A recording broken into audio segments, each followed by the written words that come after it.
What's going on, guys? Welcome back to another episode of the Around the A Atlanta Sports Podcast. Coming to you guys for another Falcons recap show. Joining you guys on Thursday night. It's December 14th. Official countdown. The 12 days of Christmas. All that jazz has already started. The Falcons have a countdown to decide what they're going to do for the rest of the year. Coming off a tough loss on Sunday afternoon. Micah here and I back to talk about it with you guys. We missed the Jet show, but we're right back with another divisional opponent. You know what? I feel like I'd rather do this show than that stinker up in Meadow Life. But yeah, Micah, it's we're both home for the holidays. I had a chance to watch the game Sunday. It's not quite as fresh as in our mind as it was on Sunday afternoon, but we're gonna get through it regardless. Tough loss for the Falcons, but I think ultimately you and I had expected it throughout the week. But nevertheless, it's never easy seeing your team lose in the NFL, especially one with expectations this season like ours had. But yeah, before we jump into it, anything you wanna plug on the podcast? What's been going on with you? Man, finally ended my first college semester.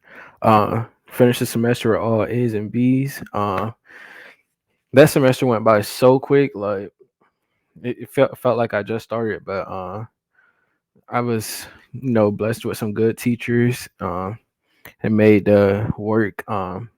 It wasn't too hard. They was all really good teachers. One I really couldn't understand, but we still got through it. Passed that class with a. I think I passed that one with an A.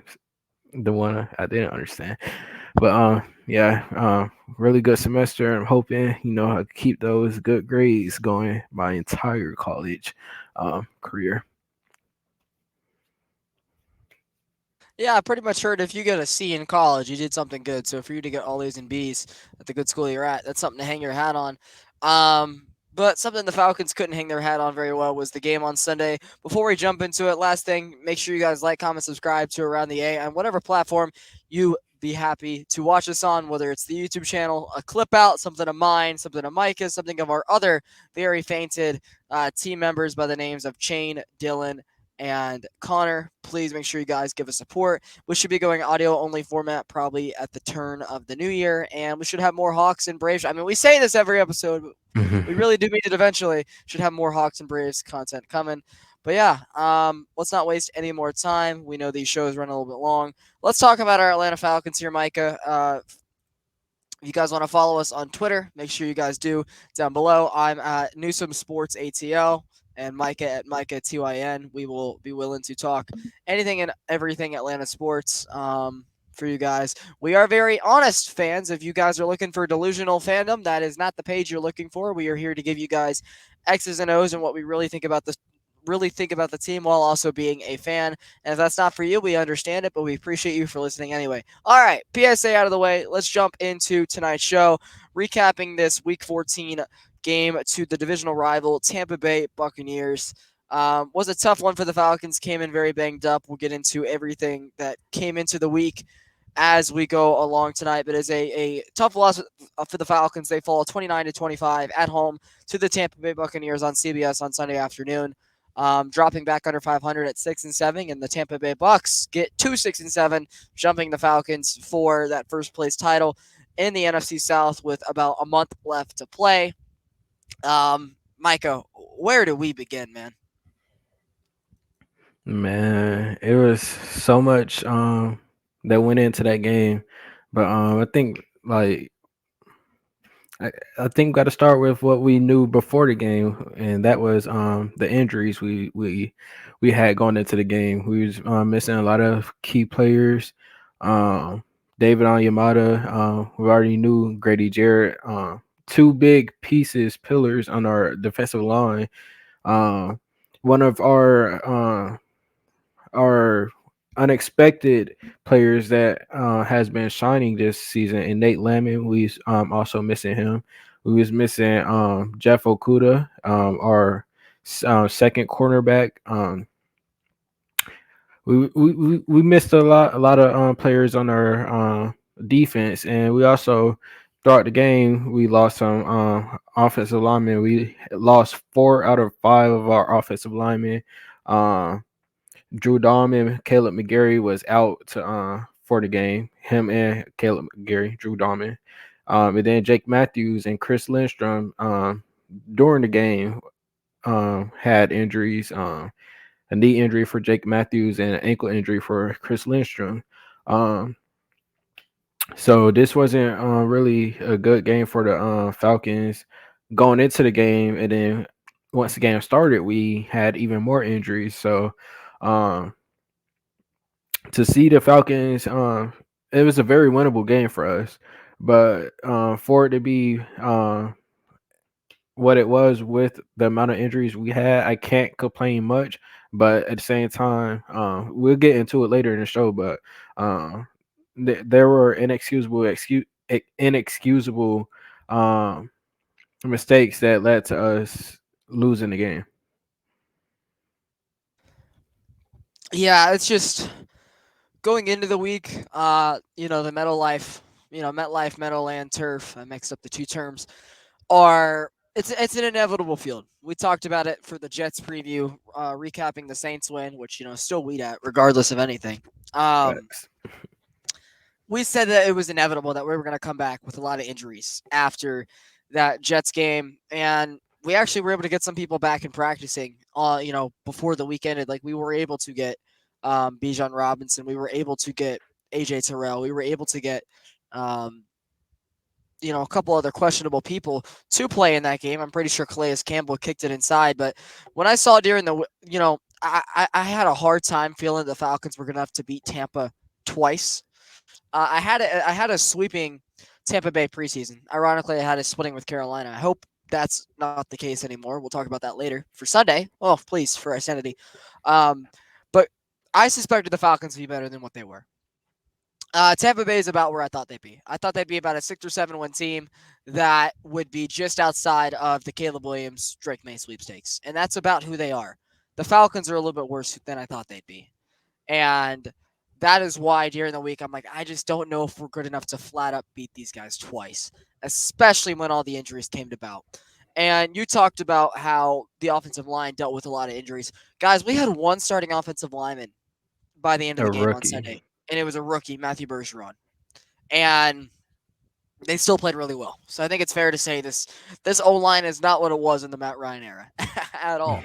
That's one thing we can hang our hat on with Arthur Smith is he has developed some areas of the team that were major weaknesses for a long time, but not the defense has already not been the same since Grady Jarrett's got hurt. I'm pretty sure they're now 0-2 in games where Onyemata has also been hurt since then. So that is just a really hard pill to swallow. Budgebree continued to miss tackles. Ebiketie has really been strong recently on the other side, but yeah, when you heard that there was also no Nate Landman, and it was like, gee, this is a game where I really wish we had Michael Walker or Rashawn Evans, but we don't. It was good to get AJ Terrell out there, but ironically, the game where Jeff Okuda isn't playing, Chris Godwin, who had been complaining for weeks about his targets, all of a sudden gets going again. So it's just life as a Falcons fan, and yeah, it was a tough loss that as the week went on, I started expecting more and more. But watching the game on Sunday, it was just like the first one in Tampa Bay where Atlanta dominated them in the box score. They probably could have put up 30 in the first meeting in Tampa Bay, but um, they somehow were able to win that game because Pitts had a nice hot route, got us into field goal range. Bijan got us 2 little carries at the very end, setting up for a coup game winner, and they escaped out of there by the skin of their teeth. They weren't lucky a second time around. But yeah, Micah, anything else you want to add before we add into our sub topics of the night? I mean, I believe we covered the injuries, but like even before the game, me and you was texting, and we both had didn't see us winning this game, and um that's what happened. But at the same time, with us not seeing us winning that game, it was a very winnable game for us, and to see us lose the way we did, um, just brings back the Falcons way of losing. And like I'm not trying to say too much because I'm trying to leave it to the rest of the show, but yeah, we lost a very winnable game. They can never make it easy on themselves. All right, so one of the first issues that appeared in the contest was another Arthur Smith error. And you and I have been big advocates for Arthur Smith, through the first 2 years throughout the season. I'm, for the most part, willing to give him next season, but our expectations are going to have to jump.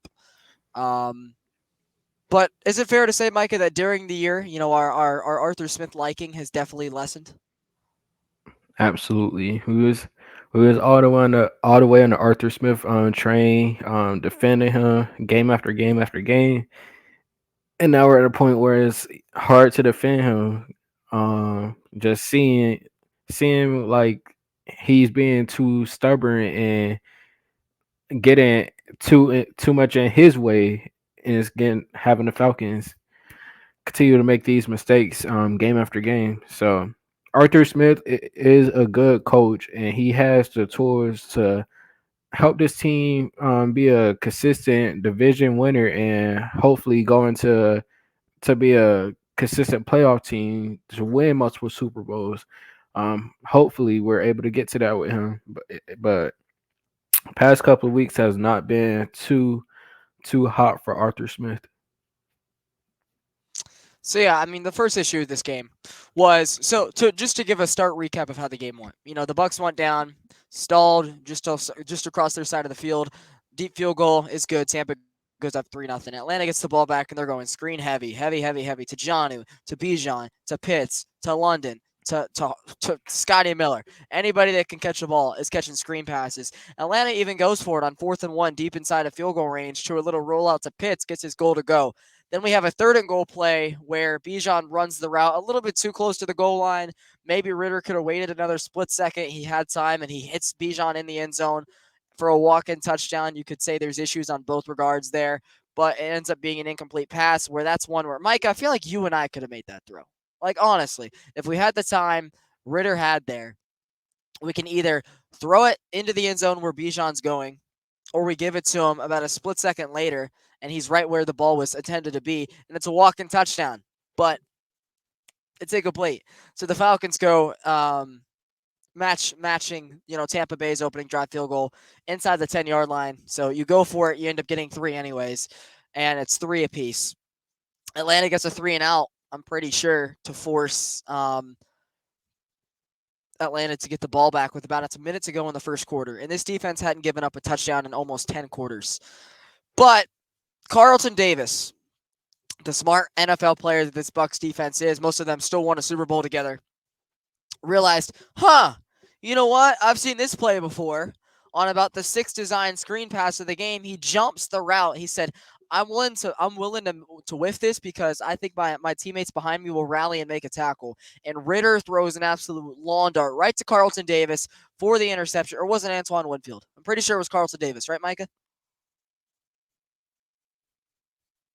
Yeah. So either way, he throws it right into the face of Carlton Davis, and it's almost a pick six. He ends up being ruled down at the 5-yard line. Rashad White ends up punching it in, to start the second quarter to end the touchdown streak. But you can blame some of that on Dez there for telegraphing it, but also it kind of goes back to Arthur Smith because eventually, these guys are NFL players too. They're going to realize what film is, and running the same screen pass 6 or 7 times within the first 2 drives is not going to get you anywhere. And it gets lurked, it's jumped, and it's a touchdown. And that was 7 points handed to Tampa Bay by them starting at the 5-yard line just because you calling the same play over and over and over again. Micah.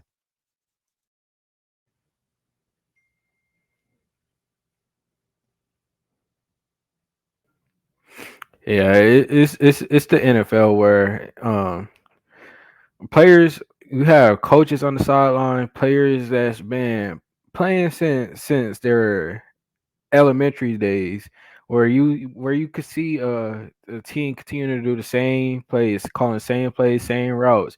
Eventually, you're gonna pick up on it, and when you had the coaches on the side, professional coaches on the sideline, all the technology you have now with the tablets, you're able to watch what's happening, and teams are literally showing you every time you come off the field. You should have did this. You should have did this. Look out for this. Look out for that.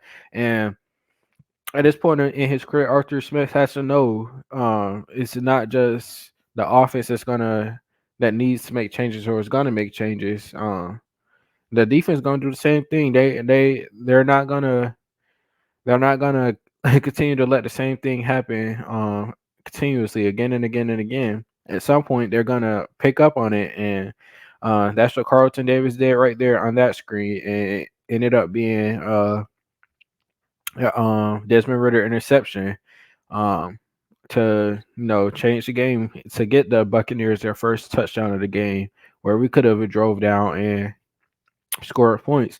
And this is just a reoccurring theme of the Falcons missing out on points. When we have chances to get points, it's been happening the past couple of weeks. It just keeps happening, keeps happening, keeps happening, and it's very frustrating. And I'm ready to get to the point where we don't have to keep worrying about us missing out on points, worrying if that's gonna end up losing us the game, because the points we don't get is the points the other team get, and that you ends up hurting our chances to win. And that right there, if the Buccaneers didn't get that touchdown right there, the Falcons, if everything else went the same, the Falcons would have won the game. That could have set that touchdown, um, changed the game for the Falcons, and uh, that was one of the many mistakes in the game. And that wasn't the only turnover for Desmond Ritter in the game. He had two more fumbles in the game where one of them was in our own end zone. That one made me mad. You're in your own end zone. You know you have to get the ball out quick. You have the defense rushing you. They coming after you, blitzing. They want the safety. This man gets the ball, double clutches in his own end zone, a double clutch. The Buccaneers end up swiping the ball, fumble. Keith Smith has to land on the ball, and the Buccaneers touch him. Safety. It's a safety and back to back games for the Falcons. Good job, Beef. You didn't give up 7. And it was close. It was close to being that too. It was close to being a Buccaneers touchdown. Um, that's inexcusable. You can't double clutch in your own end zone. You got to know that. I don't care if you're a rookie. I don't care if you lack experience in the NFL. This is elementary knowledge. You cannot do that when you have pressure coming after. You got to get the ball out quick. And you could also say Arthur Smith could have ran the ball again, but he went for a pass, Was and just about to ask you that. Desmond Ritter has to know you got to get the ball out quick. And his other fumble, um, we was getting ready, getting in position for a field goal.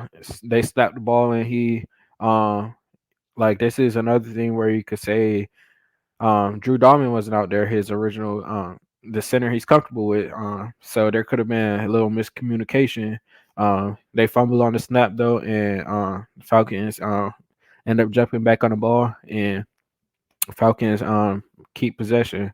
But these turnovers and mistakes that keep happening is hurting this team, and it's been happening week after week after week, and it's causing us to lose games. And most of these games this season has been too close for us to continue making these mistakes. And like I said, the points we don't get is the points the other team get, and it's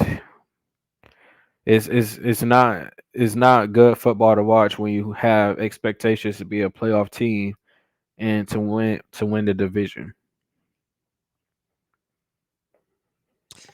Yeah, I mean, it's just disappointing. We knew going into this year that this team would be in a lot of one-score games because they were last year, but we thought they'd be on the other side of them because we thought we didn't have the talent last year. Now we do. And I think a lot of our thoughts going into this season was we thought that Ritter and Heineke would be good enough to get the job done specifically for the season because last year the Falcons were penalized a lot less and last year they turned the ball over a lot less. And we thought that, okay, the defense has improved, the roster has improved, the schedule is easier, the division's easier. We're like, there's no way that our quarterbacks can be worse than what Mariota has. And granted, I don't think they have been as bad as Mariota was last year, which is saying something. I know statistically, there's some categories that Ritter is still behind Marcus in, but I'm looking at it as we didn't think that this team would be turning the ball over at this high frequency that it was. Last year, that wasn't an issue. So we kind of thought that Arthur Smith would continue preaching to hold the ball. And we thought that Ritter and Heineke would be a lot better than what they have been. Not saying that they'd be the superstar, but we thought they'd be game managing quarterbacks by not gifting the team the other ball, gifting the other team the ball as often as they have. And that's the difference between this team. Because I think as of right now, my predictions had us 8-6. Um, and right now we're 6-7. So it's just, I don't know, man. It's tough out here. And I just want to add, you did touch on that where Desmond Ritter missed B. John Robinson, and that's um point, another part where Falcons missing out on points that's costing us the game. If we get that touchdown there and everything else stays the same in the game, we win the game. And like I said, week after week we're missing out on points, and that's just hurting this team. We have to stop getting in our own way, and that's something Blake has been preaching. And um, one thing that was different with last year is Arthur Smith wanted trust Marcus to pass the ball a lot of times. So he would continue to run the ball, run the ball, run the ball, and that's also what helped with uh, less penalties and less turnovers. But um, in today's NFL, have to be a passing you have to be a passing team to win games, and um, to this point, we don't have a quarterback that's gonna go out there and win us games from passing the ball. So, um, hopefully, this offseason we can go in a direction to get that quarterback of the future. But that's a topic for another show. Yeah, and continuing on with the case of turnovers, this one has come from Young Wei Koo's quote himself. He looks at his two missed kicks as turnovers. Young Wei Koo does miss two field goals in Sunday's contest. Both were first half kicks, so not to say that they were end all be all. There was still about 35 minutes to play. The Falcons ended up still taking a lead later in the process. Ultimately, we can't even be mad at him. He hadn't missed at home in 25 attempts. Announcers jinx doink off the right column, and he comes out for a second attempt. It looks like he tried to readjust it a little bit too much from the first kick, pushes it left, tried to curl it in, and ends up not curling far enough. Both were, I'm pretty sure, from 52 and 53 yards out. Not chippies by any way. So ultimately, I'm not even mad at Youngway. Like, he has carried this team so much the last couple of years. I'm sure Justin Tucker probably re-jumped them in how accurate they are in their career. But, you know, first half kicks, ultimately not the game on the line. And they weren't chip shots by any means, but it is just ironic how in the one game where we don't need it to happen, we missed two kicks. It's just Micah, you and I talked about it a couple minutes ago behind the scenes. The Falcons absolutely dominated this game in all the major statistical categories, but it doesn't matter because the final score is going to Tampa Bay. Yep, and this is another another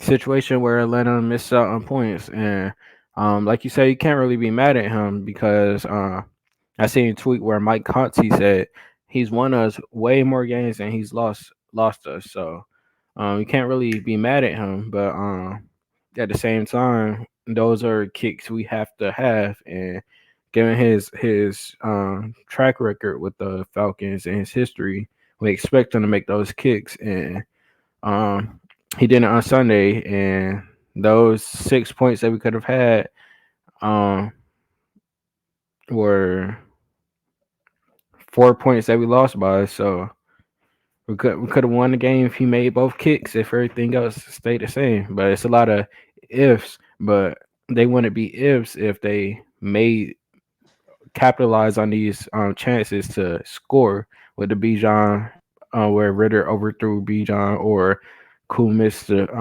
field goals, or the interception with Ritter. giving the Bucks points. I can get behind most of what you're saying, but also like he did miss these kicks in the first half. Like there was over 30 plus minutes of football left to play. So I'm not in the full belief that like that. Yeah, if he makes the kicks, bang, the Falcons still win. Or if the Falcons don't commit the safety, they still win. Just because there is still a lot of football left to be played, you can't assume that teams are going to play the same way if the score is differently. If we were up, I'm sure Tampa Bay would have played their offense a little bit differently in the second half, and same with us. So, I mean, you would like to just be able to say, yeah, the Falcons get these kicks and boom, they win 31-29. But simultaneously, we don't get the ball back with 30 seconds. Tampa Bay is on-siding it, or they're not constantly running down our throat with 6 minutes left, and then Mike Evans is out. Mike Evans is out of the end zone by a hair on his hand. Like it's just a little too tough to say that like over 35 minutes a game just because he made this kicks that the game is going to play out exactly the same. But I do understand where you're coming from. Also talking about talent. This is a game, Mike, and this is the part that's really frustrating.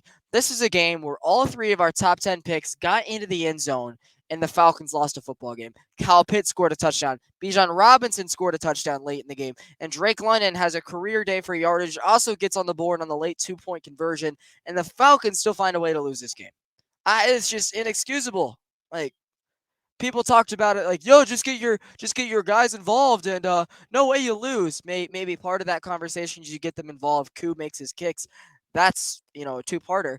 But we finally get a game where we're at home. We use Bijan, Kyle, and Drake, and we don't win the game. It's just, it's unexplainable, man. I mean, this is what we've been looking for all season, where we do use our top 10 picks, and in this game we was able to use our top 10 picks, and we ended up losing the game. Um, and we can go to as many excuses we could have for this game, but none of them are reasons for are valid reasons for us to lose the game. We was injured. We had chances to win. We had multiple chances to win the game, and it ended up we ended up getting a late touchdown to take the lead. But could we have taken more time off the clock? Could we have um well, yeah, that was really the biggest thing, taking more time off the clock, and where we had the defense out on the field for a lot of the game because we couldn't get on the board, and ended up on the defense ended up getting the last snaps on the field, um last meaningful snaps on the field, and that ended up going the Buccaneers way, where they got a game winning touchdown. So it hurts to see our top picks have great games like this, but it resulted in a loss to none of their fault.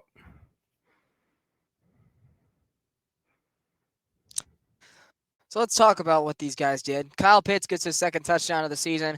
An absolute dart from Dez, I'm not going to lie. See, to use, former 92.9 The Game Worker's quote here from Jarvis Davis, he said that watching Desmond Ritter is like watching the stock market. There's highs and there's lows, and we need to find somewhere in the middle, because you'll see him make this great throw, and you're like, oh, okay, Dez, or he'll make this great play with his legs, extending a drive, and you're like, oh, okay, Dez, and then he'll almost throw an interception, or he'll fumble the snap, and we just need to find somewhere in that middle, and that quarterback is not on the roster right now, for either of these guys.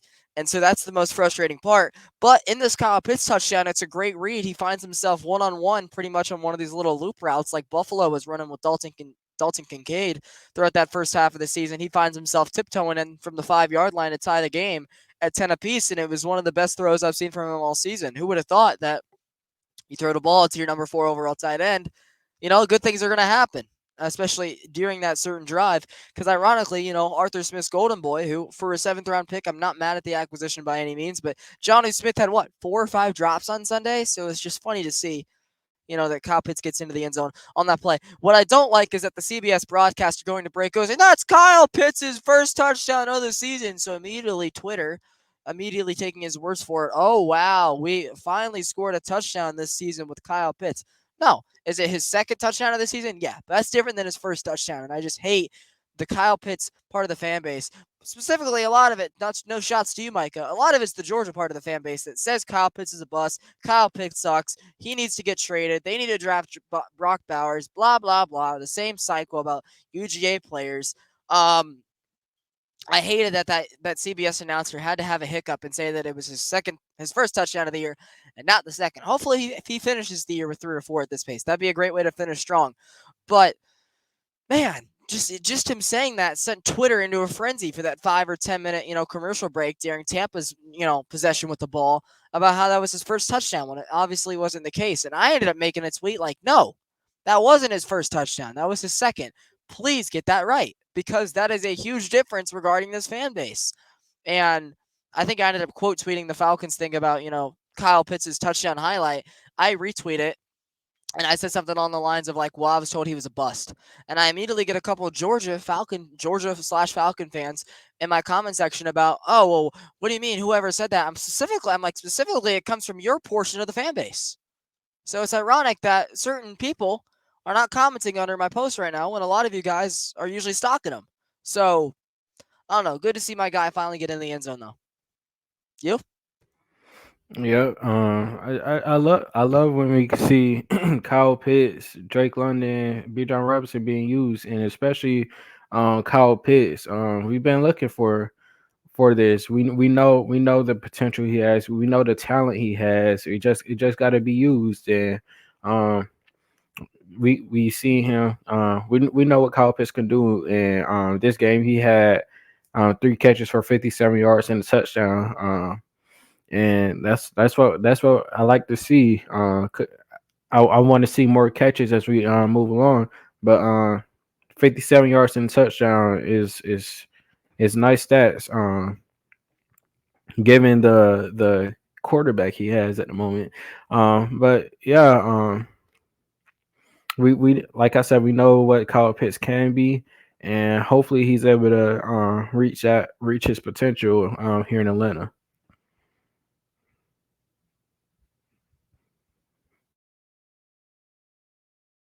I'm going to keep the floor with you to continue on with our first round pick from the next year has a career day as well, Drake London. Drake, Our favorite, man. He's our guy. yes, I love Drake London. Uh, probably my favorite receiver in the league, wide receiver in the league right now. I still have to get his jersey. Definitely the next jersey I'm getting. Had a career game, the best game of his career. Had 10 catches for 172 yards. Drake London. And then he had a huge catch in the fourth quarter over Antoine Winfield and Carlton Davis, left him in the dust, which set us up for a touchdown to go above the Bucks, and what we was hoping was a game winner. But unfortunately it wasn't. But Drake London, great game, giving him his flowers. Uh, One of my favorite receivers to watch. My favorite receiver at the moment. I just love Drake London. He's gonna go up there and get the ball. He's an angry player out there, and I love seeing that. He just wants to win, and um, his drive for the game is amazing. Great player, and I'm glad he's has a Falcons jersey on every Sunday. I think I might be getting his jersey for Christmas. I think. So I'll have to keep you updated. I got a red fade Kyle Pitts, the red to black. I made the mistake by putting it in the dryer a couple too many times over the years, so my letters are already kind of crunchy and they're starting to fade. So I might have to get a new one when I get a little bit more money. But I have the red to black fade Pitts. I think I might be getting a black number 5. So we'll have to see how it plays out from there. I also think I'm getting a blue Michael Harris jersey for Christmas because I got a white Austin Riley, a red Ronald. Now I need to get a blue. So I think I'm getting Michael Harris. Don't have any new Hawks jerseys to get because it's the same old, same old. I got a Trey, I got a Dejounte. Who else am I supposed to get right now? So that's an update for the Blake Jersey Haul. Talking about the last top 10 pick. Bijan Robinson still has an amazing day. I'm pretty sure he only had like 7 carries at halftime, and he didn't have a lot in the third quarter because there was back-to-back drives where the Falcons went pass, pass, pass, punt, pass, pass, pass, punt. and it was a matter of like who next first down wins the game. Ironically, Tampa Bay did get the next first down, so we were right in that aspect. But finally, there was a drive in about the middle of the fourth quarter where Arthur decided to use him. Some in the jet sweep, some as a pass catcher, some as the outside zone, and he, walks his way down the field for a touchdown and shows the athlete that he still is. And he's the reason that the Falcons brought themselves back in that game. The fourth quarter Falcons offense came to life because, of Drake London and Bijan Robinson. And that's what we love to see. We talked about it in one of the earlier games this season where our final drive was Kyle Pitts, Drake London, and B. John Robinson all being utilized for us to go down there, get the game winning drive and win. And Texans seeing game. the Texans game, and seeing them being used like this, how we expected them to be used, and how we want them to be used. It's we just love to see it. And like you said, B. John Robinson for the first half, the Bucks was doing a good job containing him and not letting him um go off. And in the second half, all that went out the window, and the Bucks couldn't get control of him. He ended the game with 10 rushes for 34 yards and had 5 catches for 54 yards. Um, had a big second half for us in the second half that we needed. And an effort for us to win. We didn't, like I said, we didn't win, but um, Bijan, like Bijan is he's another one of the jerseys I got to get. I just love what he stands for. He uses his platform very well, and like we said on the last show, he said he likes to humbly, nicely and humbly destroy whoever's in front of him. And I love that mindset. He just wants to go out there and eat. He wants to win games It's a and to little update. redundant. Like the quote's a little redundant, but yeah, I think we understand where he's coming from. Yeah, and to update my jerseys.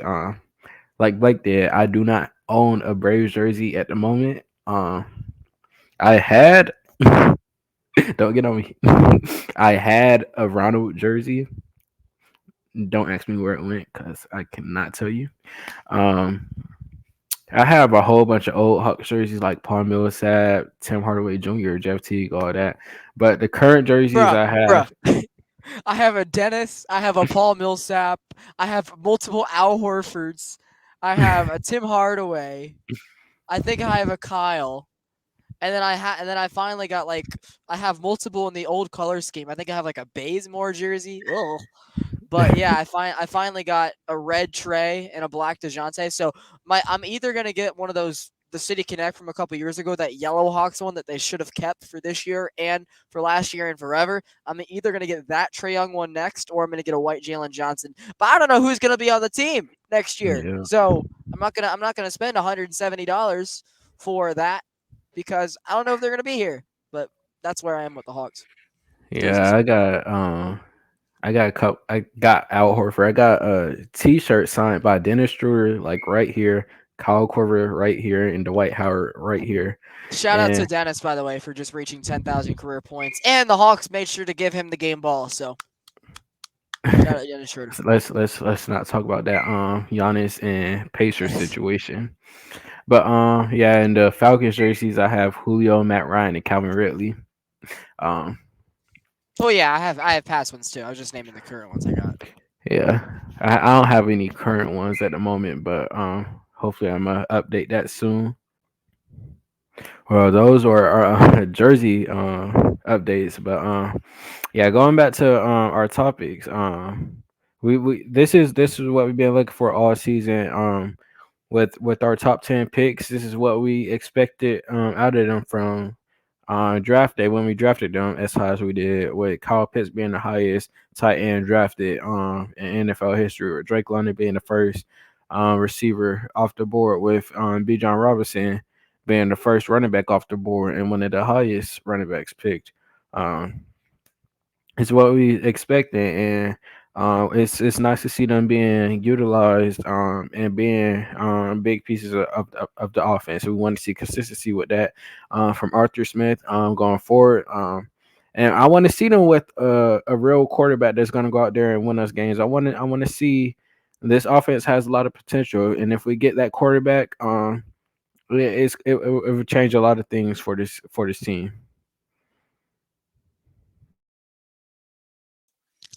Nice. Let's talk some defense here. AJ Terrell Island shows up once again, locking up Mike Evans, basically securing him his contract extension. And Mike Evans had been on a roll with Baker Mayfield, just surpassed his 10th straight season of 1,000 yards. Chris Godwin hadn't done a lot recently, so it's been all up to Mike Evans in most of Tampa Bay's matchups. And in Mike Evans and AJ Terrell's careers versus one another, Mike Evans, with his height advantage, has gotten the best of AJ Terrell in a lot of these matchups, but he did absolutely jack squat on Sunday, held to 2 catches for 8 yards, and I believe only 3 targets, maybe 4, throughout the entirety of the game. He was an AJ Terrell lockdown island, so that contract is coming. And he about had a game-winning touchdown for Tampa Bay, but nope, sorry, you stepped out of bounds. But yeah, I'm feeling those 2021 vibes about AJ Terrell just being the lockdown master he's been. How'd you enjoy that performance from this matchup on Sunday, Mr. Neal? Great game from AJ Terrell. Like you said, Mike Evans in the past has been getting the best of AJ Terrell, where some of AJ's worst games has come against Mike Evans. But not this Sunday. He had 29 covered snaps for. He was targeted 3 times, and he allowed only one reception that went for 5 yards. Um, and one pass deflection, and then he had 42.4 passer rating and 33.3% completion percentage, and that's what we look for from our starting cornerback, our number one cornerback, and the cornerback that we drafted, expecting him to be our lockdown cornerback. And he showed that he's been showing what we've been looking for, and he's been showing it most of the season, and he just love to see it. And it's great to know that we um have him back there locking down top receivers like Mike Evans. We know what Mike Evans is, and we know what he has been. And to see AJ hold him to one catch on him for 5 yards is amazing, and we love to see that. And the duo that AJ Terrell and Jesse Bates has been this season is been amazing, and Jeff Okuda also, that trio is been amazing. We didn't have Okuda this Sunday, but um that that uh that secondary is shaping up, and it's looking nice with them three back there. Not having a Cuda could possibly be part of the reason that Chris Godwin does have a better game for him this season. But I got to tell you this, Micah, as someone who does prize picks, I usually do, a free flex Friday or a Taco Tuesday. Sometimes I'll do like a Falcons in game parlay. You want to know a two-man power play parlay that your boy had? I had Mike Evans over yards, and I had Koo for 2+ field goals, thinking that they were easily a lock of the century, because I didn't think that AJ Terrell would be on Mike Evans. I thought he'd be on somebody not named Jeff Okuda because of the size advantage. And I thought, yeah, there's no way that Koo doesn't hit 2 field goals. He does in every freaking contest. And how maybe I'm the reason that Mike Evans and Younghoe Koo didn't do anything, because they just didn't want to cash my bet. As Jinx. my prize picks monetary is already starting to go down, and I just rejoined prize picks like 2 months ago, and I am like ice cold. I can't hit shoot on there. So definitely wasn't easy. But yeah, that was a two-man parlay where I'm just like, dang. That one did not go anywhere.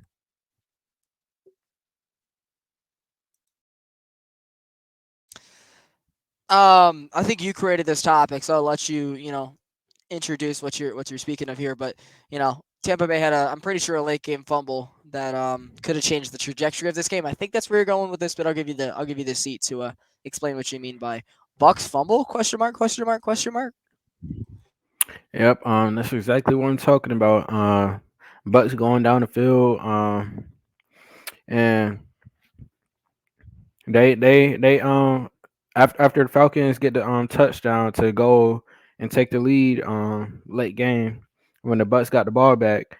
The Buccaneers were trying to put together a game winning drive to win the game, and they hand the ball off to Rashad White. He carries the ball, and the ball comes out on a fumble. We all seen it was a fumble. Everybody in the arena, we know it's a fumble. On a fourth down conversion. It was a 4th and 1. He got the first, and then bloop. Yep, the Falcons players saying it's our ball, pointing to the other side of the field. The ball was out. And there, the NFL, who was it, Dean Blandino or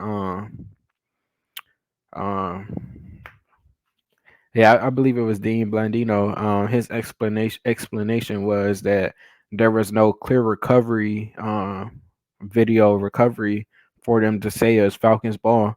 So the Buccaneers maintain, keep possession of the ball and go down and end up winning the game with the K Austin, Baker Mayfield a K Austin touchdown. I don't even remember them reviewing the fumble though. Did they? I remember that's the reason Yeah, that they Arthur Smith called timeout because while it was a 4th down run that Rashad White does end up picking the first down on. It was a good play by Tampa Bay. I did not think they'd go right back to the run after they were stuffed on that 3rd and goal or 3rd down and 1 going into the 2-minute warning. I don't remember them doing the review because I remember Arthur Smith calling timeout for it, but I remember people on Twitter saying, "Yeah, that's our ball, that's our ball, that's our ball." But the crazy thing is, after the game, I never saw anything surface about a potential review or what happened in this game. Like it was literally swept under the rug, and I was just led to believe that Rashad White did recover the fumble. Could you elaborate a little bit more? I believe it happened under 2 minutes, and once it's under 2 minutes, you can't throw the challenge flag. All replays are initiated from the NFL from the booth. So I believe that they reviewed it up there and determined there was no So, clear recovery. Hmm? so why does Coach Art call timeout then? If you're not able to challenge, like what? Why are you stopping the clock for them? Because that That's could it. have been seconds of difference there.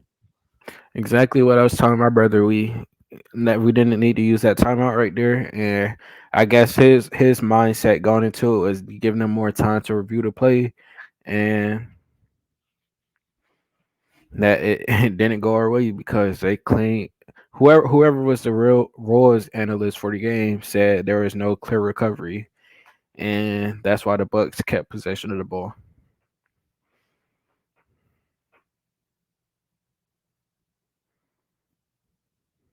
In your opinion, did Atlanta recover the ball? Was it Falcons football? In my biased opinion, absolutely. I like from what I see in the I agree it was no clear recovery from seeing from when the ball went out. It was obviously a fumble, and like from video you can't really see who picked up the ball, but I know who came out with the ball, and that was the Falcons. And when it's that way, I think you should give the ball to the team that comes out with the ball, and it didn't go our way. No clear recovery, and the Bucks kept the ball. So, what? Just imagine if we had that timeout because we all of a sudden have a little bit more time to run our plays on that last drive, where Atlanta's having to throw a hail mary to the end zone. They throw it short. If you have that last timeout, we have one more play in our bag. But instead, Ritter's having to throw it short, and that's the game. Um, but let's continue to talk about this late game defense. I'm gonna be honest, Micah. When Drake scored that 2-point conversion to put us up 3, I had a pretty good feeling that we weren't going to lose in regulation. I didn't think the game was over, but the way our defense had played all day, basically handing the offense handing them 9 points with the interception at the 5-yard line and the safety and Koo missing 2 field goals.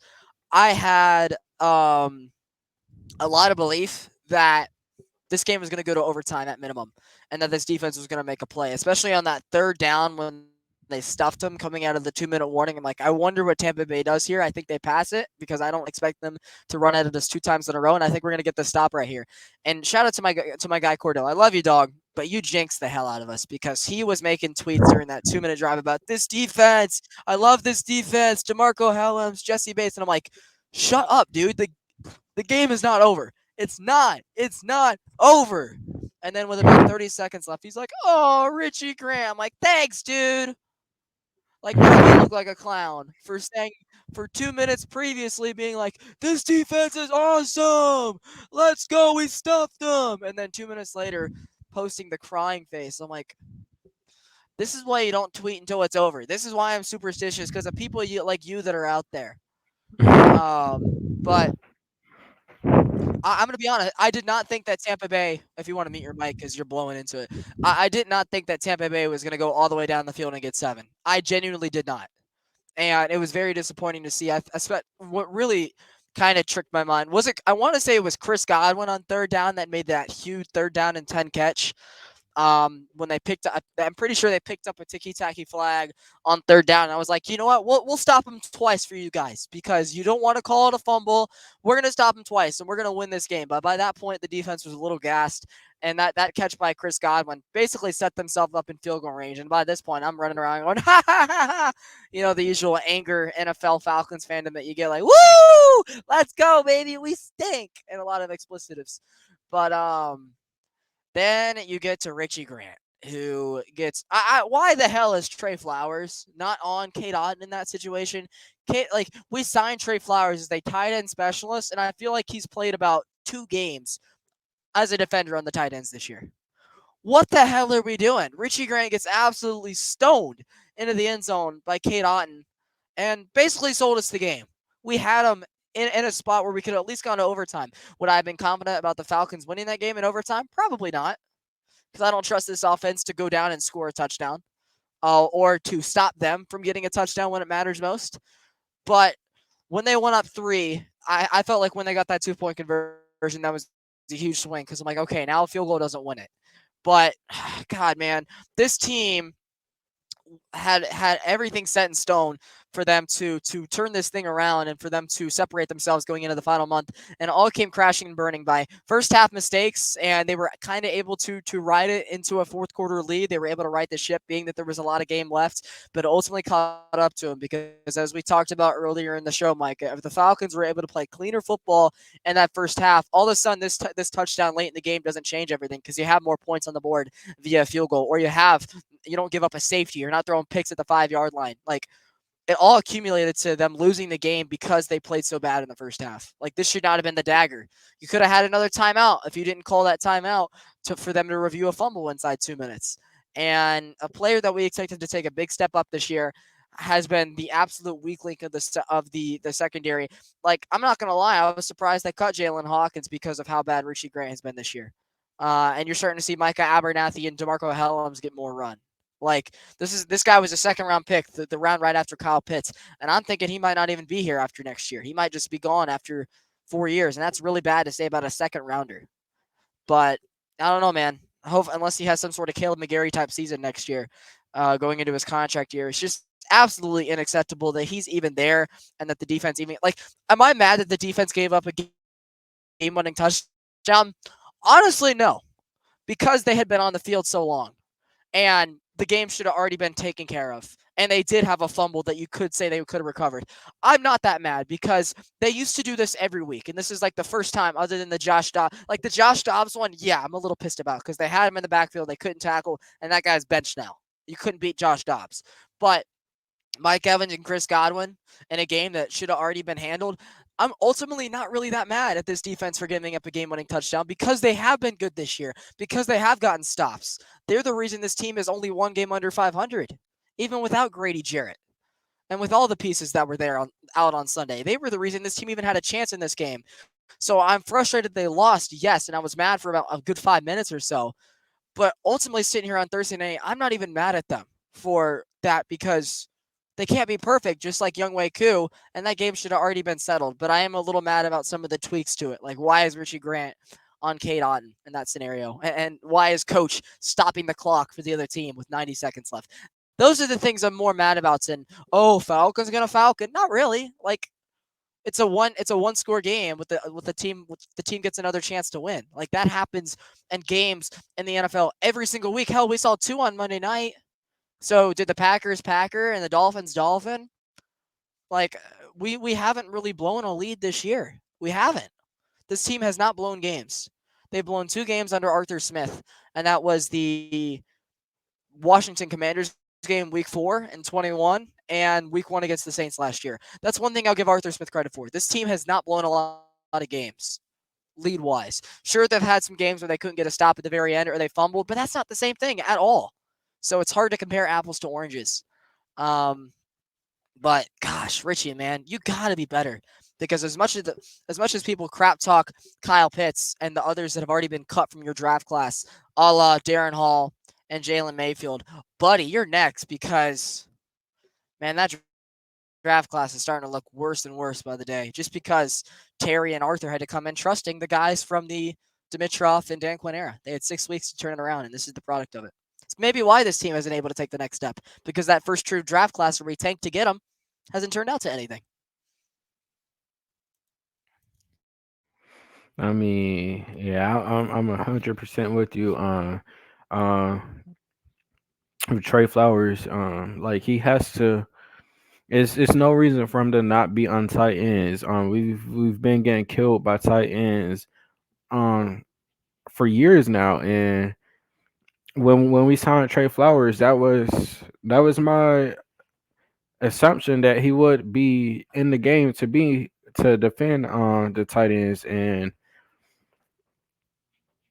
we just haven't seen him doing that for whatever reason, and that came and proved to hurt us on Sunday where K Otton, who went and scored the game winning touchdown over Richie Grant.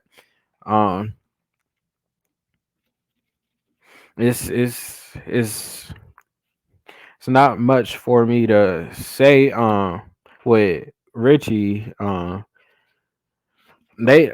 would say they have him out of position with trying to put him on a tight end given his size. Richie has been bad, but at the same time, they set him up for failure right there, putting him on K. Alton, and everybody in the arena would have known that wasn't going to work, and we seen how that went for us, and um, like Blake say, really can't get mad at the defense. Not only for the reasons he said, but also given the injuries we had on the They've defense been out with the there key. 80 snaps, dude. They've been out there 80 snaps. Eventually, you're going to get gassed. And they were Yep. gassed.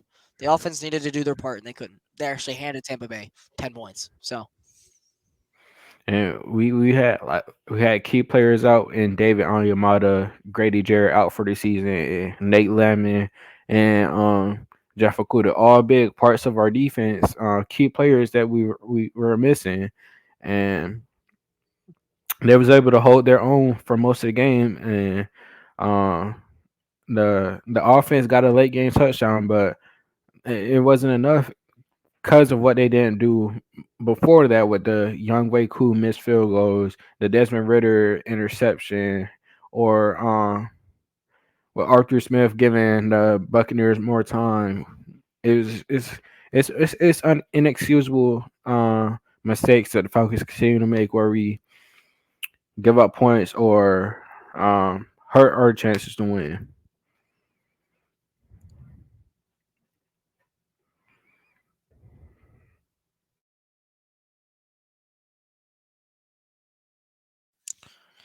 so ultimately, right, the Falcons just seem to not be able to get out of their own way. They can't take that next step, and a lot of it comes back to coaching. Some of it's on the field play.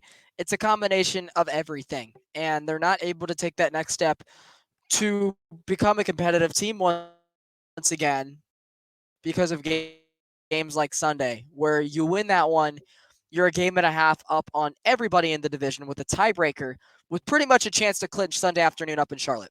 But instead, you're sitting here now, not even first place in your own division. Now you're not even in the wild card scenario. So instead of having everything mapped out for you to have success and pretty much kill Tampa Bay off, Now you need help from everybody. Now you need New Orleans to lose. Now you need Tampa Bay to lose.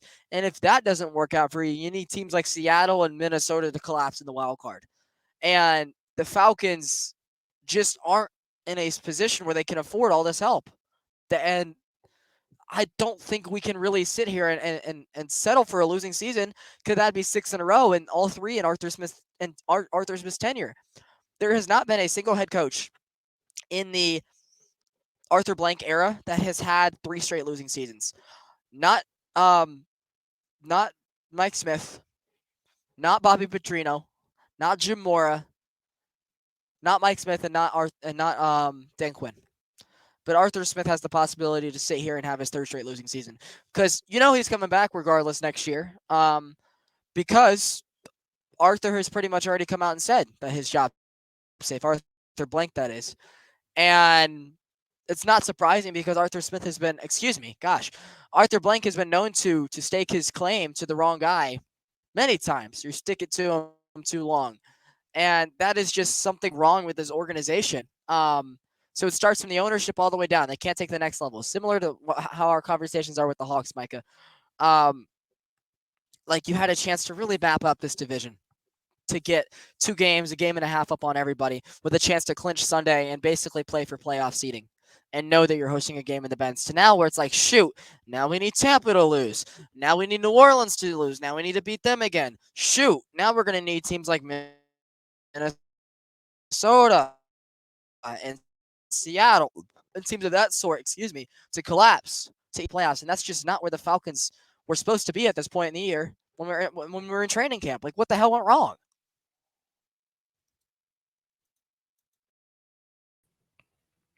I mean, like we said, like you said, this is not what we were expecting. And the Falcons put themselves in a hole, and um with the expectations we had, like it's like falling further and further away from what we expected to have. Um and we thought the Falcons were finally going into form the 2 previous weeks with our wins, and we thought we could have we was me and Blake wasn't expecting to win, but we had a chance to get our 3rd straight win against, and then would have been against a division opponent. We had our chance to go 4-0 in the division, and we made mistakes, and that led to us losing the game. And now we sit at 3-1 in the NFC South, tied with the Buccaneers for 3-1 in the NFC South, and that's keeping us out of number one, given that the Buccaneers have the better record in the conference.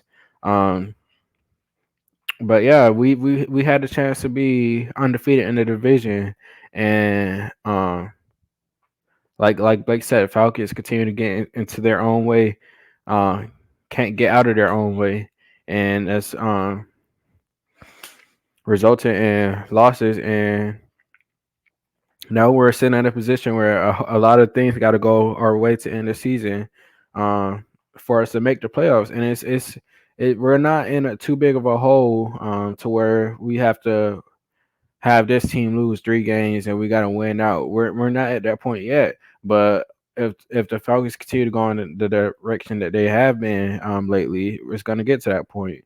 In the NFC wild card right now, the Vikings are 7-6, and we sit at 6-7, tied with one, two, three, four, five other teams at 6-7, and that's not a spot you want to be in. You want to be number one in the division, holding um that guaranteed home playoff game, and we knocked ourselves out of that this week. And we have a chance to reclaim it, but this week we knocked ourselves out of that, and we have to work our way back into number one in the NFC South.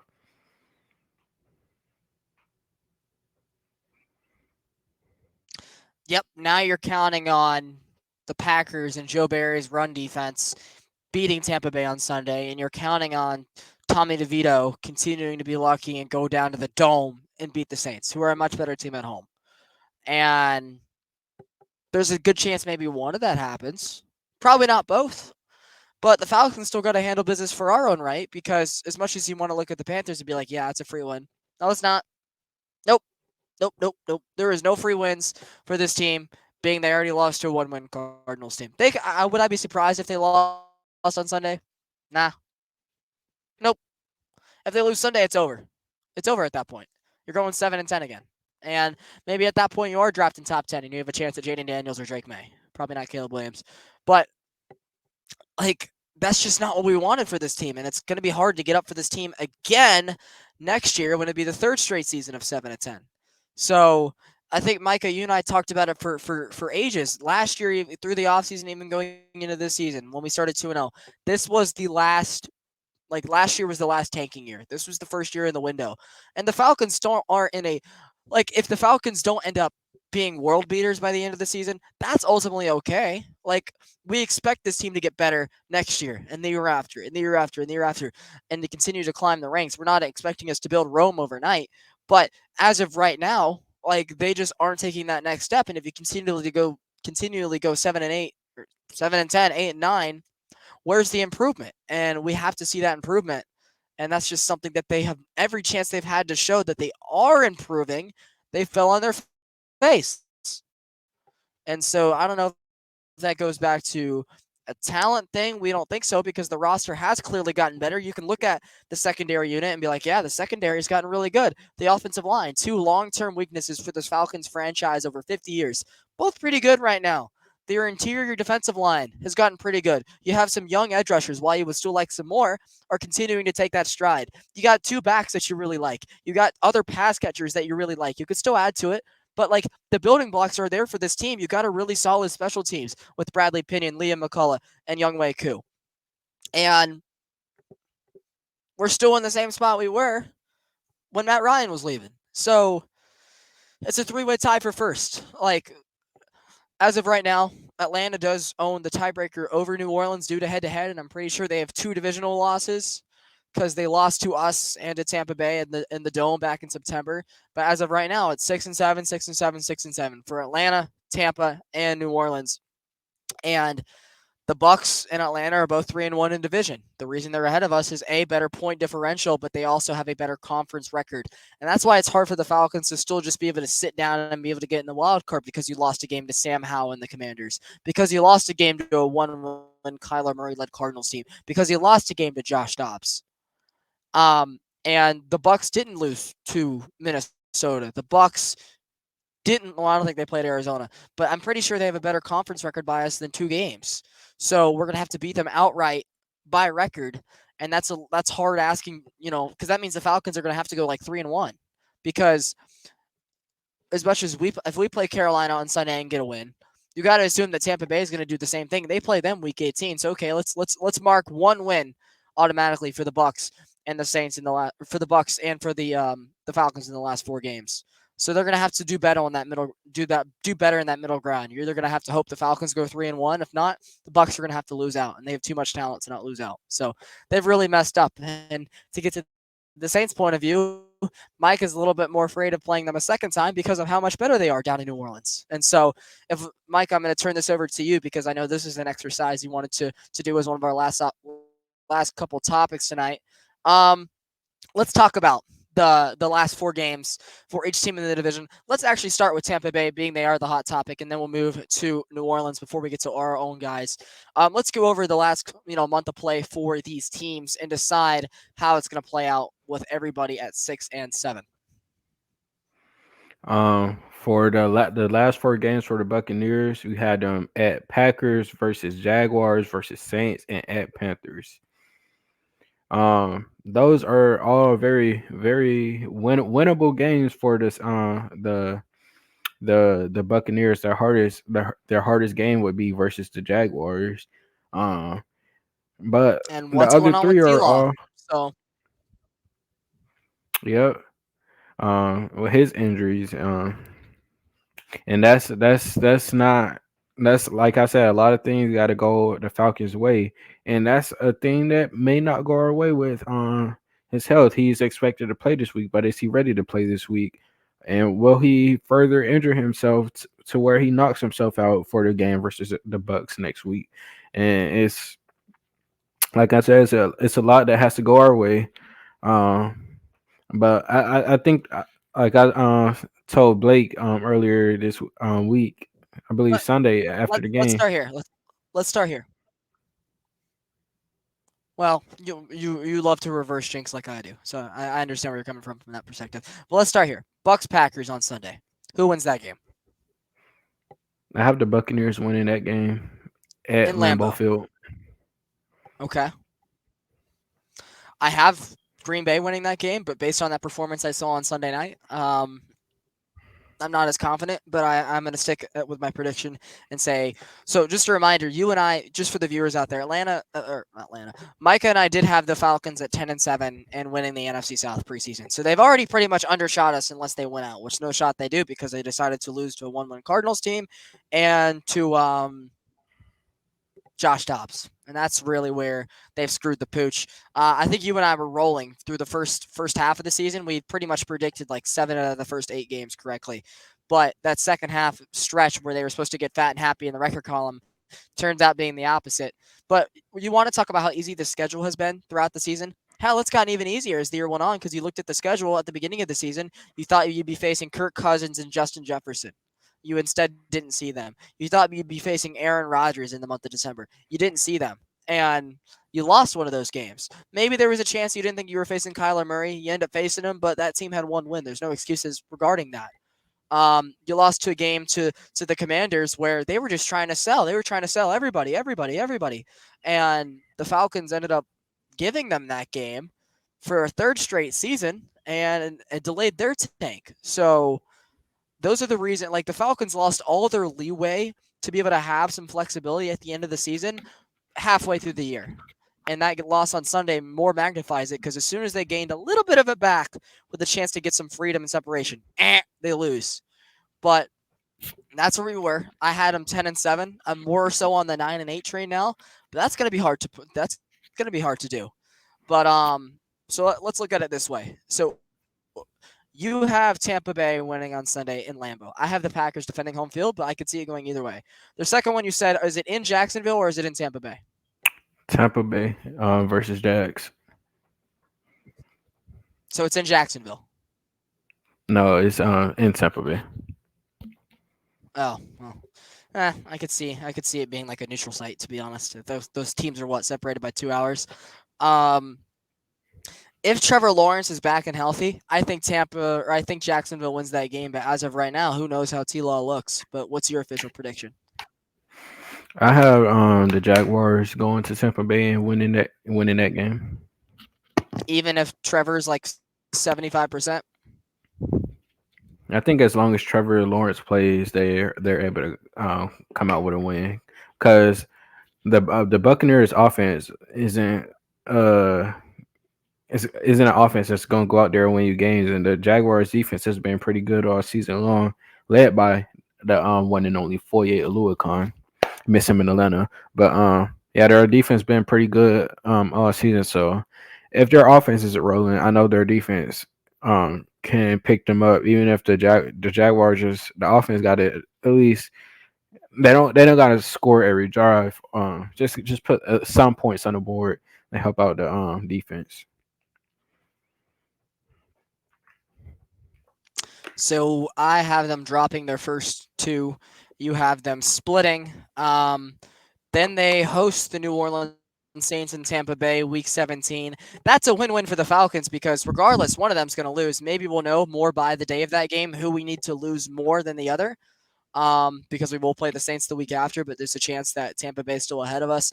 Basically, what I'm hearing is the Falcons really, really, really need to win Week 17 up in Chicago just because of who's going to be facing off down in Tampa Bay. But who do you have winning that one? It's the second matchup. The Bucks took the first one down in the Dome. Do they sweep or do the Saints salvage a split out in Tampa Bay? This is the game where I was confused, and I think this is. I want to preface this by saying I want to be proved completely wrong, but I think this is the game that decides who wins the division between the Saints and the Buccaneers, and this is a tough one for me to um, say which one goes. With it being in Tampa Bay, Um, I don't. I would rather see the Saints lose. Not win the division. Um, but it's like you can't. These teams you really can't say which is better. Is really who brings their game that day. And I don't know. I'll say I really can't give an answer. I go undecided. My prediction No, is you got to whoever pick a win. team. My prediction is whoever wins this game will win the division. Hmm? I I, I What? want to I want to be proved completely wrong. All right. I want y'all to come back and screen record this video and post it and say like look at this clown, he was completely wrong. Like do that. I want to be proved wrong, but I just think that whoever wins this game will win the division.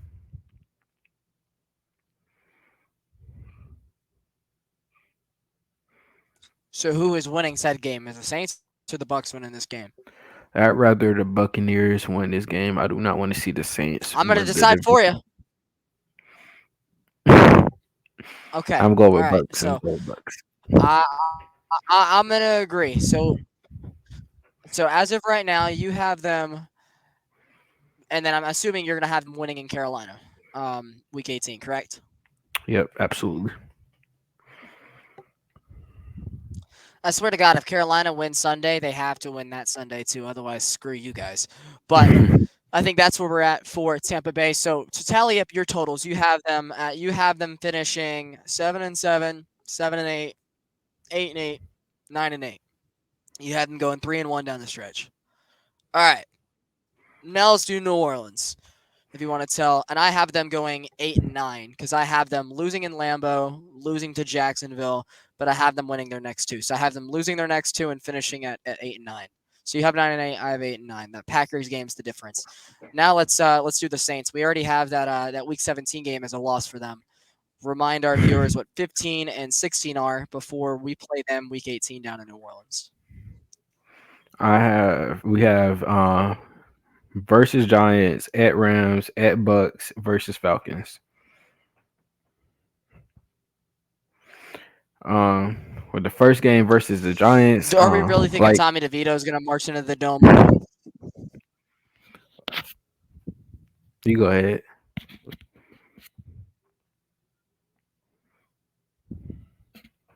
So I guess I'm gonna have the Saints defending home field on Sunday.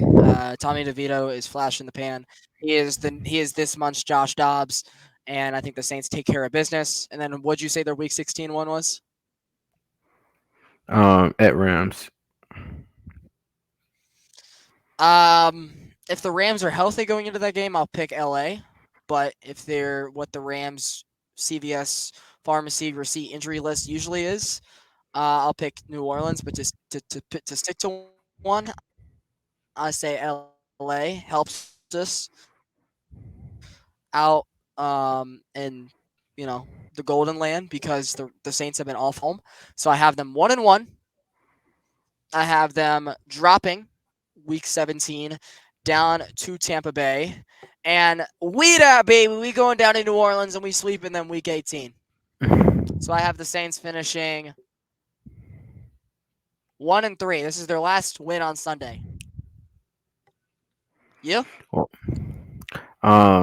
starting with the Giants, I Tommy DeVito he's having his I guess Brock Purdy moment, where he's going out there looking great. Got his dad and his agent on the screen every play. After the touchdowns. Yeah, I would love to see Tommy DeVito continue to It's a gabagoo. keep it A up. gabagoo, Micah. It's gabagoo, radicoti. I would love to see him I'm and Italian. Tommy That's not Cutlets. racist. I would love to see Tommy Cutlets go out there and continue to play how he's been playing. I would love to see him go out there and get a win, but I don't see them winning this game. I see the New Orleans Saints winning, defending. They're at home, and then I see them going out to Los Angeles and dropping that game versus the Rams. I think the Rams defense is too good for Derek Carr. I do not like Derek Carr, and I hope they keep him forever. Let his contract play out. Yes. Um, Yes. really, this Sunday, this Giants game will change ex- how I look at the end of the season for the Saints. Because if they lose, I have a whole different thought. But if they win that game how I expect them to, it'd be yeah. But of course I had the Bucks winning week 17 and week 18.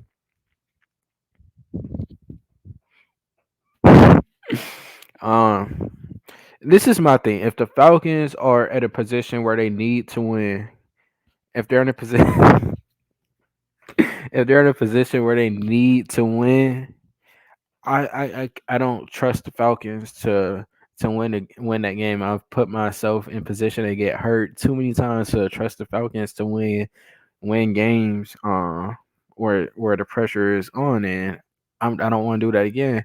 But if the Falcons are in a position to where they have the division in their hands, where they sit comfortably, I had them winning. But if there's too much pressure for the where we have to win this game to win the division, I can't say that the Falcons will go out there and win the game.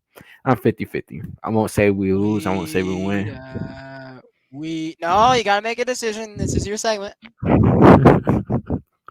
Oh my gosh. Are we that? Are we that, Micah? Or are we not that? Just This is a just decision because right here. just because I hate the Saints, I'm not getting my hopes up. That's one thing I'm definitely not doing. But just because I hate the Saints and I'm always going to pick the Oh, these Falcons, we're going down to New Orleans and we're showing that attaboy!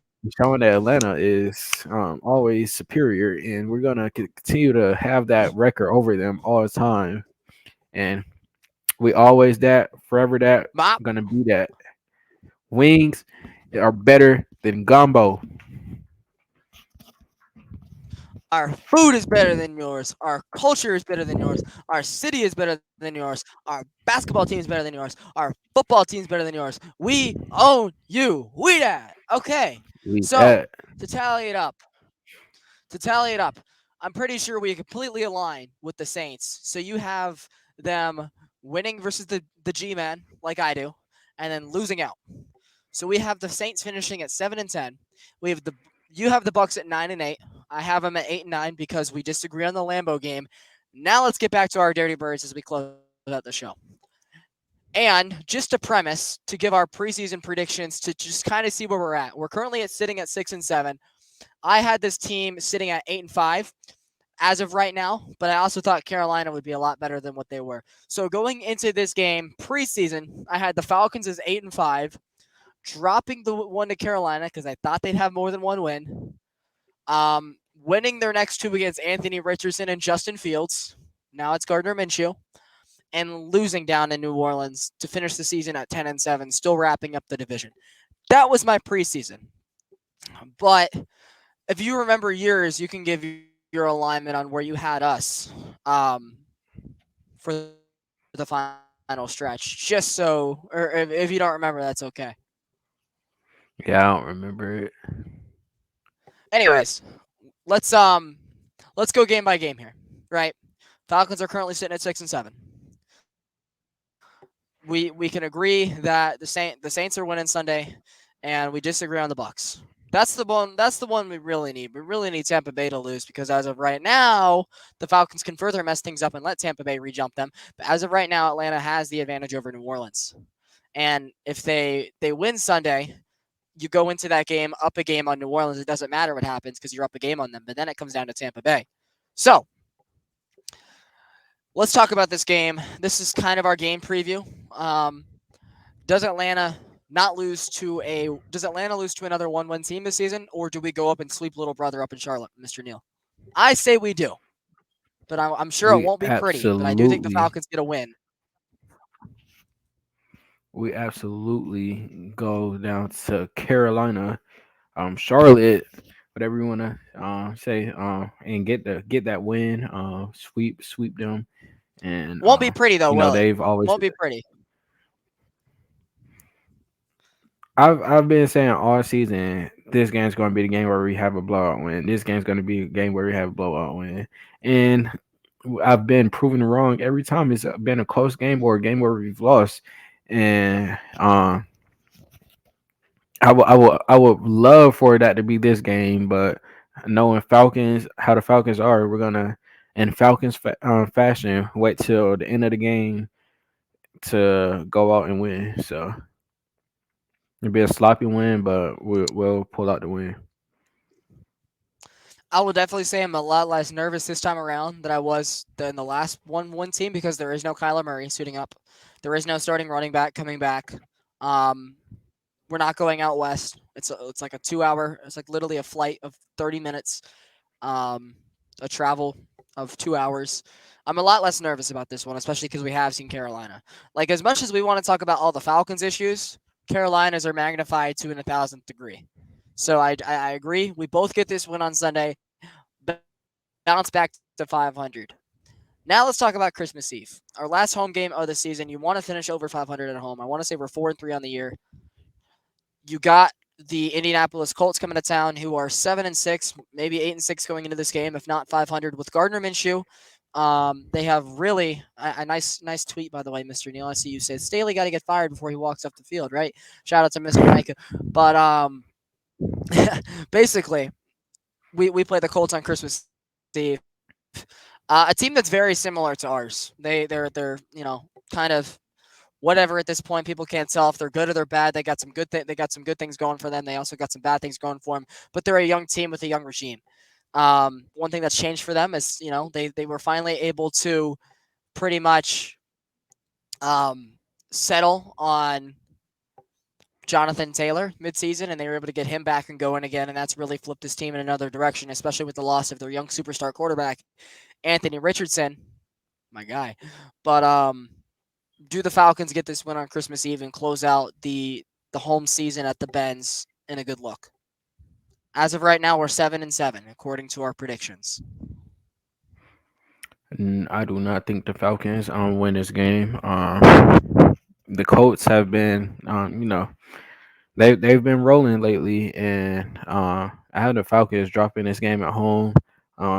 Desmond Ritter's home record takes another L, and we end up in losing the last game in Mercedes-Benz Stadium, unless last regular season game.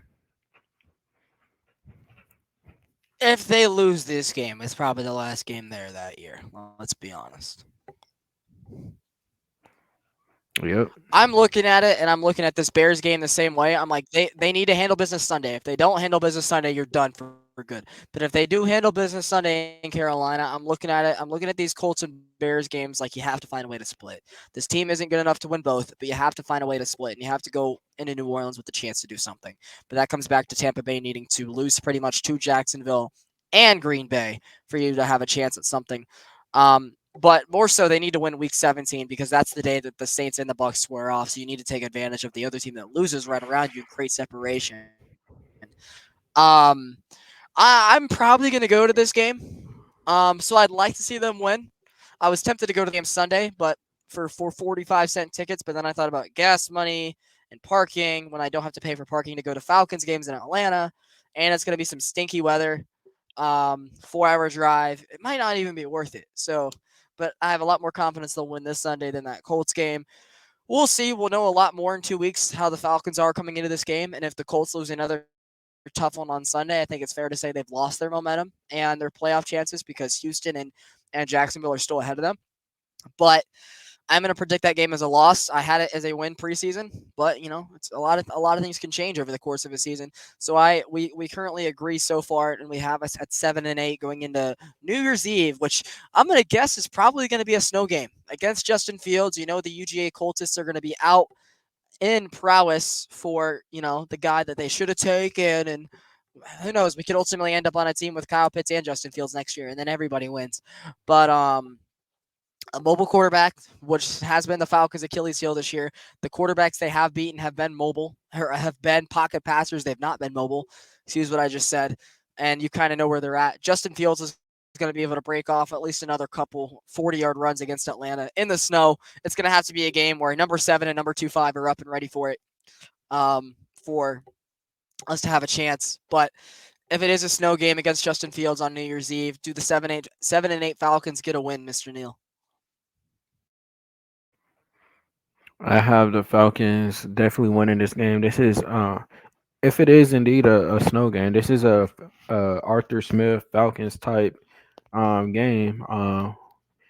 Like last year, he run the ball, run the ball, run the ball. We haven't seen that much this year, but we have the running backs to do it. We have B. John Robinson, a beast. Tyler Kind of Algier, right. a beast. Cordell Kind of right. Patterson, another beast. And that's our bread and butter with the offensive line. Hopefully, they're healthy. With Chris Lindstrom and Caleb McGarry running to the right side of the line. Um, that's Arthur Smith's type of game, and I would have that as a Falcons win. And hopefully David Onyemata is healthy to counter the Bears run game. Onyemata is a very good run defender, and he's been very good at it this year. Well, I still think it's going to come down to if the Falcons can contain, the mobile quarterback, and if Justin Fields is able to do what he wants. I'm a lot more afraid in this regard. But if it is a snow game, I kind of am able to get in what you're saying, and that maybe the Falcons go back to their bread and butter that did get them 7 wins last year and did have them successful and made us think that they'd be good going into this year, and that's that dominant run game with Bijan, not with Cordero, not anymore, but with Bijan and with 2-5, Mr. Algier, and get us this win, and we get back to 500, which sucks because we'd already be over what we thought. We're already officially under what we thought they'd be this year. So you have us at 8-8 going into New Orleans, and we both have us getting that win. I'm sure it'll be a tough game. So I have the Falcons at 9-8.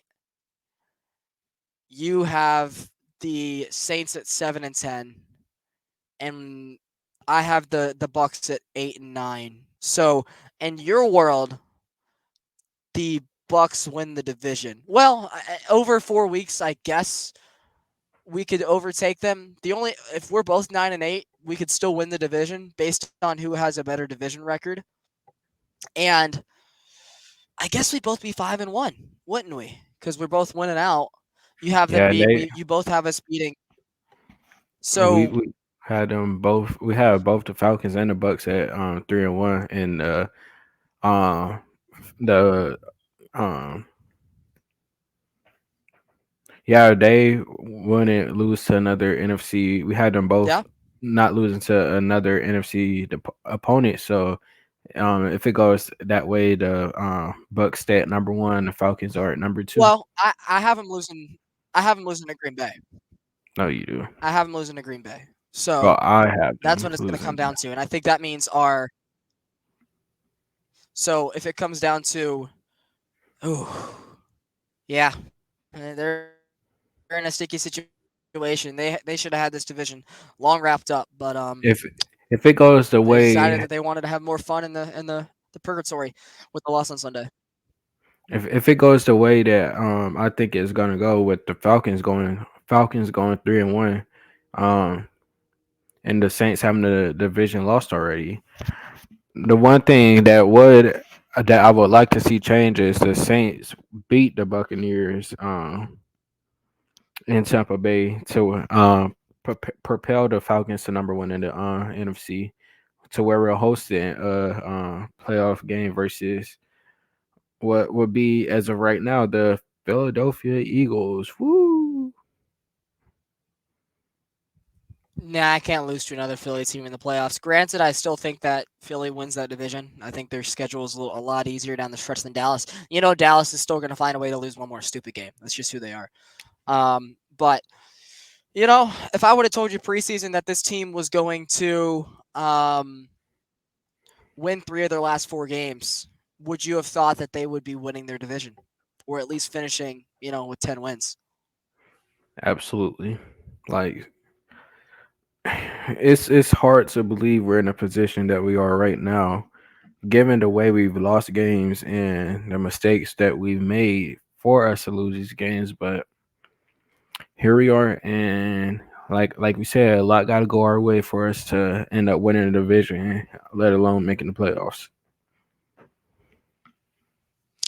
Well, there it is, guys. There's our final predictions. Hopefully this team, hopefully 9-8, maybe you still slide into the wild card, but you got some tiebreakers that you got to catch up on. But a lot of teams are right there with you. But hopefully 9-8 is also good enough for the division. I would love for them to win out and reach our record goal, but there's no way that they beat Indy and the Bears and the Saints because they're just not good enough. They're not.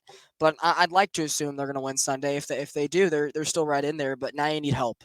So we need a world where Tampa and New Orleans loses on Sunday because then we're right back in the driver's seat. But it would be Falcons like to get right back in the driver's seat and lose to the Colts. So we'll see how it plays out. But yeah, real quickly, is there anything you do want to cover regarding the specific Panthers game Sunday? I hear it might be some crappy weather conditions just like last year, but yeah, from what I heard, they're selling tickets for 45 cents up there. So I'm guessing it'll be a ghost town. But yeah, anything regarding this game specifically as our last segment of the night. I mean, I just want to update with the injuries. Nate Lemon returned to practice this week. He's still questionable for the game. Um, David Onyemata missed practice today. He's questionable for the game. Caleb McGarry's questionable for the game. Jake Matthews, he's questionable for the game. No I'm okay updates with on those two. I'm okay with Caleb being questionable though. Storm Norton has been pretty good. Like if we're losing Caleb, if we don't have Caleb for a game in the rain, it's like oh no, that's too bad. Chris Lindstrom was able to return on Sunday, but he is also questionable for the game. Nate Lemon, he's well, I already said him. Yeah, he returned to practice. But yeah, Tavia Street out for the game. What about Akuda? We're back. Jeff Okuda. I don't see him on the injury list, so hopefully that's good news. And that means he's back. I think it was a chance for him to play on Sunday. Yep, it says he's fully recovered, so uh, he's back. So that's good news with him and Nate Lemon. Hopefully, I don't want them to rush David Onyemata back, but if he's healthy to play, I'd love to see him back. Um, but I want him to be healthy, and I want him to be able to go back. Him and Caden Ellis and Storm to go back to New Orleans. Hopefully Storm isn't playing by then, but I want to see them go back to New Orleans in front of their old crowd, old fans, and make a difference And out win there the for division us. Yep, and sweep them and win the division. Would you rather though? Would you rather Storm Norton be playing or Mike Vrabel's son be playing by that point? absolutely not Mike Vrabel. Oh my gosh, Tyler Vrabel. I don't know how to say his last name, but his I know his name is Vrabel. Tyler. Vrabel. Yes, yeah. No, absolutely not. No. Vrabel. Vrabel. Live. But yeah, I mean, I think we can count on Jake Matthews playing Sunday. Like if he's at 50%, he's gonna go.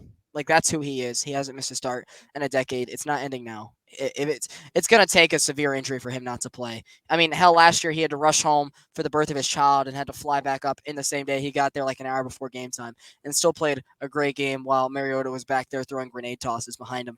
But That's goat. That's goat I stuff right there. Love to have yes, a player Jake like that Matthews. on our team. Yeah, and he's Mr. Consistent. Um, I can assume.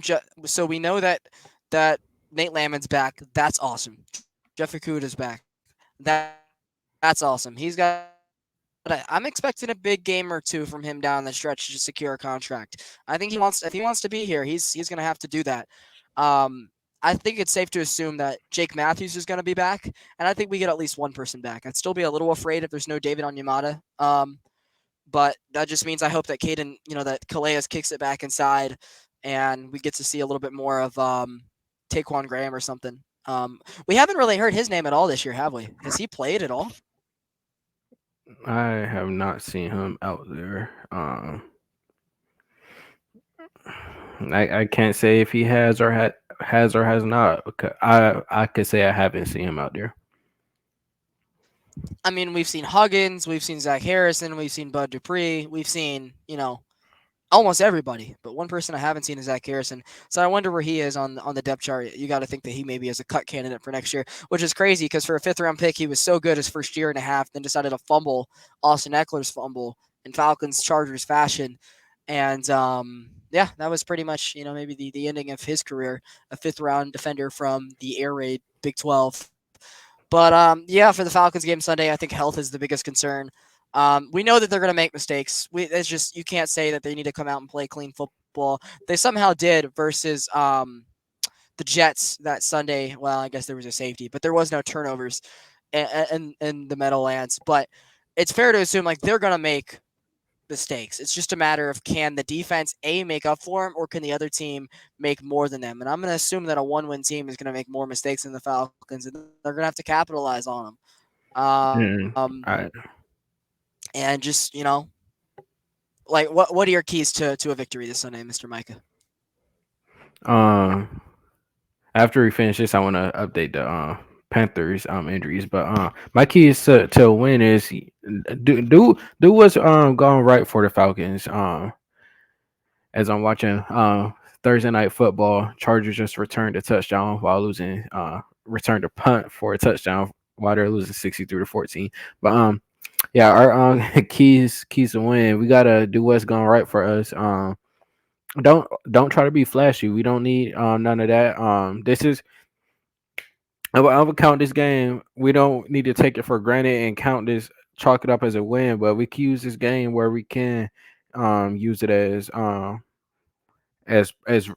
reps for our team to get prepared for the next week and the week after. We're gonna need more run plays. Try them out against the Panthers. Where where we what we've been successful at and we know with the defense what they're bringing every weekend. We seen Jesse Bates in week one against the Panthers where he had those two big interceptions, and we just need some more of that from him. And uh I honestly don't want to see this as a close game, but knowing the Falcons and how they like to win games, it's going to It's be a close game. it's So, gonna be a close game. It's gonna be a yep. close game. They just got to find a way to win. It's gonna be a close game. Want to know my hot take? I Well, just thought of this. H.A. Terrell gets his first interception of the season on Sunday. Book it. I'd love to see it, And I but think Jeff Okuda. mhm. Go ahead. Go ahead. No, go ahead. I was finna update the Panthers injuries. Yeah, I don't know what I was going with Jeff Okuda, but yeah, sure. Tell us what's on the injury front for the little kiddies up in Queen City. Well, linebacker Chandler Wooden is obviously on the injured reserve list. Tommy Tremble questionable. Shaq Lawson also on the injured reserve. Ian Thomas is questionable. Laviska Chenault injured reserve. Taylor Moton is questionable. Hayden Hurst, prayers for him. The news that came out this week with his what his dad came out and said. We love you, Hayden. Yeah, you hate to see that. Um, but moving on, got Justin Houston on the injured reserve list. Brian Burns is questionable. Huge player for them. He's questionable for the game. And if they don't have him, that eases up the pressure for the Falcons. Give Drake line. It gives Desmond Ritter more time and takes more pressure off the line. So those are some of the key injuries for the Panthers. So it sounds like they're not going to have any tight ends, which is good for us because tight ends have been our kryptonite for the secondary this year. Hopefully, it's another. I mean, I heard that Brian Burns was questionable the entire game, and the entire week of the game coming into Atlanta, and he decides to end up playing, and is a huge reason that game was tied in the fourth quarter because he was forcing his presence on Caleb McGarry, absolutely bullying him. So if Brian Burns is playing, Caleb McGarry shouldn't be playing. If Brian Burns isn't playing, okay, Caleb, you can play today. But a lot of guys probably have pretty much punted on their season. But it's a divisional game. Of course, they're going to still go out and try to beat the crap out of the Falcons. And Atlanta they really just need to be playing from ahead. They can't be in a game where they got to come back in the second half. I understand they're going to make mistakes. Like, that's just who they are. The game's going to be close, but they just need to simply be playing from ahead. And I think that's what the key to success is going to be going into this game because obviously we got some injuries. They do too. It's late in the season. It's a second meeting. It's going to be some crappy weather. Um, I thought this game might be one of those that's flexed to like a Saturday, like at 4 o'clock.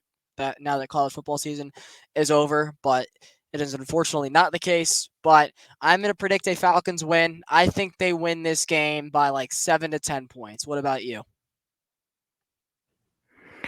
Um, yeah, like I keep saying, I wish this would be the first blowout win for us in how long? But I just can't see that happening. But yeah, 7 to 10 points is around what I expect us to win by. Well, ultimately, we'll take it. Beggars can't be choosers. So we have the Falcons getting back to 500. And so, yeah, well, we covered a lot for you guys on the show tonight. Not our greatest one. I think we were a little bit more sloppy, but we're sorry about that. But, we covered, what we did wrong in the Tampa game, what we expect the rest of the season, and how to get a win on Sunday. But yeah, we appreciate you guys joining us for tonight. It was actually surprisingly, we were making really good time, and it's still going to end up being closer to 2 hours. That's just how the cookie crumbles sometimes. But great show, regardless tonight, Micah. So yeah, we do thank you guys for watching. So make sure you guys give us support on Around the A, just like I said at the beginning. Like, comment, subscribe to the Around the A YouTube channel, whatever platform you may be watching it on, whether it's audio only coming soon, whether it's a clip out, whether it's something of Micah's, something of mine, something of any of our co hosts, as for mentioned earlier in the episode. Please make sure you guys give us support. We're trying to get more consistent. We're already starting to cut down on our time, but we would really we're on Christmas break, so we got some time.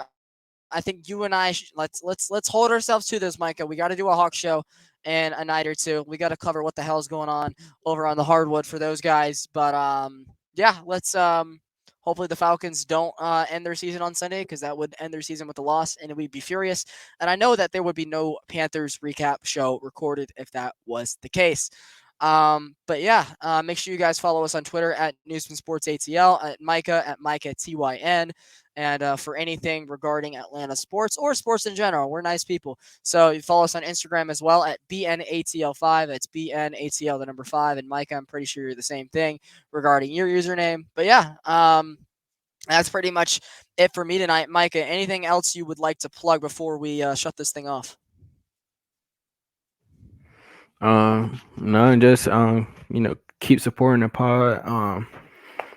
We want to like I said previous shows. We want to see more feedback, which I want to see more of. And um, if you are an Atlanta fan and you want to join the podcast, let me or Blake know, and we'll talk to you and see what can work.